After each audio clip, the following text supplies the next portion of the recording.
After grinding endlessly for days, I finally have the best tips to help you dominate the endgame in Fantasy Life: The Girl Who Steals Time. My first tip: unlock your hero passive abilities. Upon reaching hero rank in each life, you'll be able to unlock the top node in the skill tree. Each life has one, and the best part is, this skill is shared across every life that you have, encouraging you to not only play, but hero all lives so that you can gain the most benefit. Whilst not needed for the endgame grind, it will help immensely. For those wondering, these are the perks of each life being hero.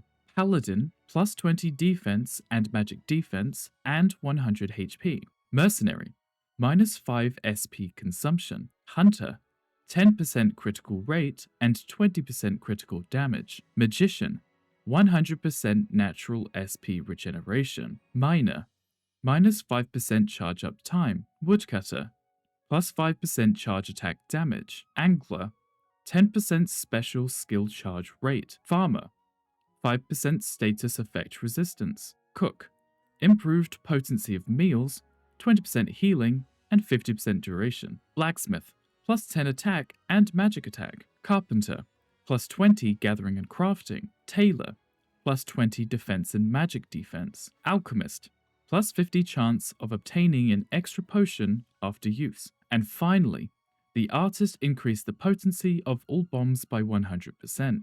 As mentioned earlier, these skills are passive and affect all of your lives, so getting all lives to hero and unlocking these is a wise move. Tip 2. Remake your items.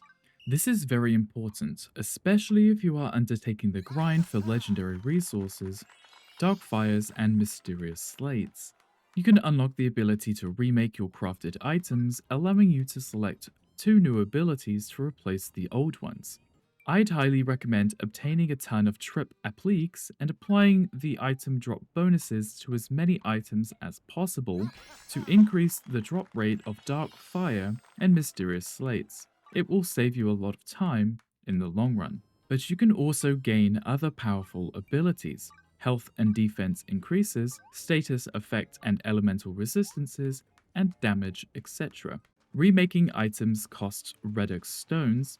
These can be obtained from the collector's shop in the capital of Mysteria. They will take your old tools and weapons in exchange for Redux stones. If you followed my final tip in the last video, you'll probably have already hoarded a ton of these items to exchange here for those.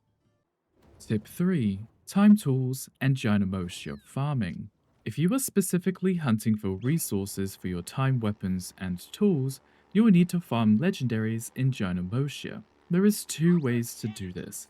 One is far more effective than the other. When exploring Ginormosia in single player, aim to reach 1000 points in as many regions as possible to unlock rank 3.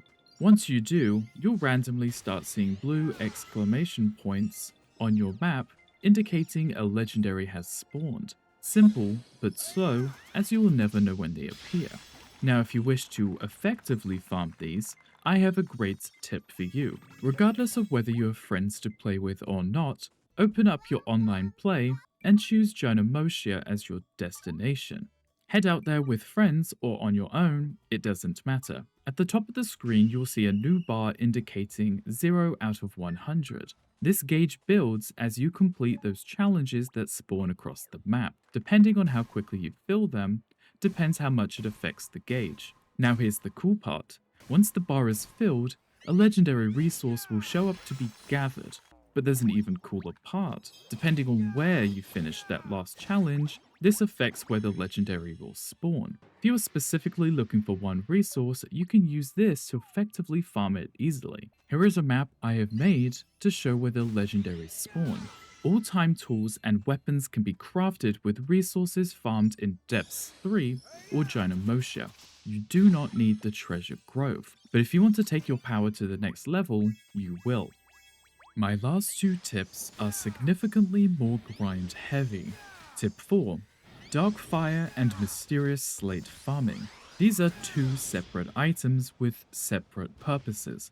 Both can be farmed in the same location. Fort Guard Heart is the place to be. This endgame dungeon is filled to the brim with shadow enemies. After having completed the game, these enemies will begin to drop dark fire and mysterious slates. Let's start with the dark fires. These are an uncommon drop from shadow enemies and nodes. You've probably come across numerous purple glowing seals in dungeons. These dark fires are key to unlocking those, and there are 5 key areas worth mentioning. Magic Ore in the Cave of Trials, B1. Luminous Tree in Lulab Forest. The Shadowfish in Yuhu Cave, the Wicked Mandrake in Spirit Road, and finally, the Warren Willow Hollow, where you can find the Luminous Tree, Magic Ore, and Shadow Carrots, making it the most effective farming spot, but also requires a whopping 50 Dark Fire to unlock. All of these shadow resources drop valuable 5-star resources needing for crafting a lot of endgame items, but they also have a slight chance to drop more dark fire and mysterious slates. Whilst not an effective place to farm them, it is a nice byproduct of farming the 5-star resources. Don't forget, as mentioned in my last video, you can use your teleportation gate to fast travel out and back into the area to force the resources to respawn to effectively farm them. Now you have noticed you are also obtaining those rarer mysterious slates, indicated by the glowing bag that drops from the shadow enemies and nodes. These slates can be handed in to Edward inside or outside your guild hall at base. These slates hold the recipes to incredibly powerful weapons, tools, and other valuable items. This is where the true grind begins. Your endgame gear comes in 4 distinct sets. You have your godly gear, your dark beast, steel beast, and your sultan gear, seemingly opposite styles representing good and evil. I have probably farmed and handed in over 200 mysterious slates at this point, and the chances of getting recipes are totally random. I still don't have them all unlocked, but the grind is real.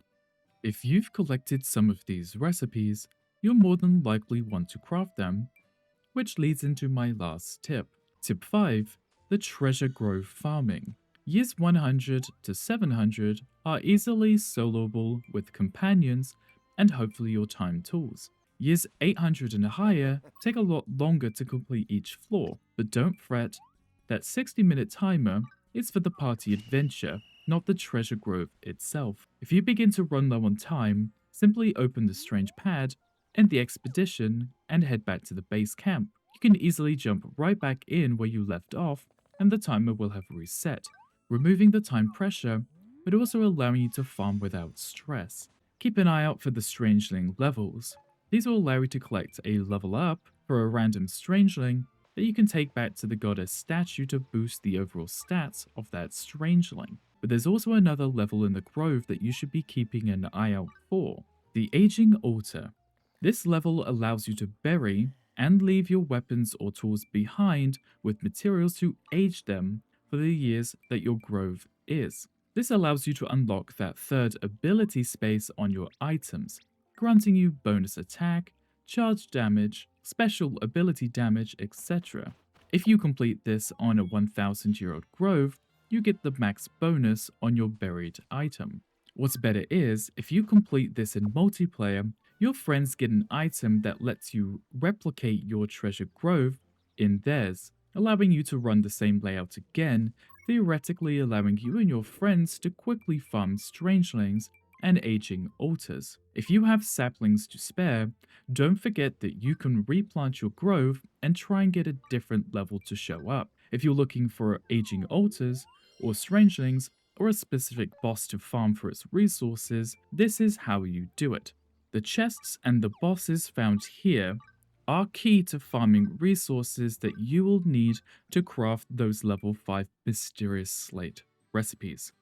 With all these tips, you should have no trouble diving into endgame and maximizing your resource farming ability, netting you those awesome looking weapons and gear pieces that you can show off to your friends. If these tips have helped you, be sure to like and subscribe for even more awesome tips and tricks videos. If there are any endgame tips that you have found, let me know in the comments below as they help myself and other viewers learn. I'm That But Rick, thanks for watching my video, and until next time.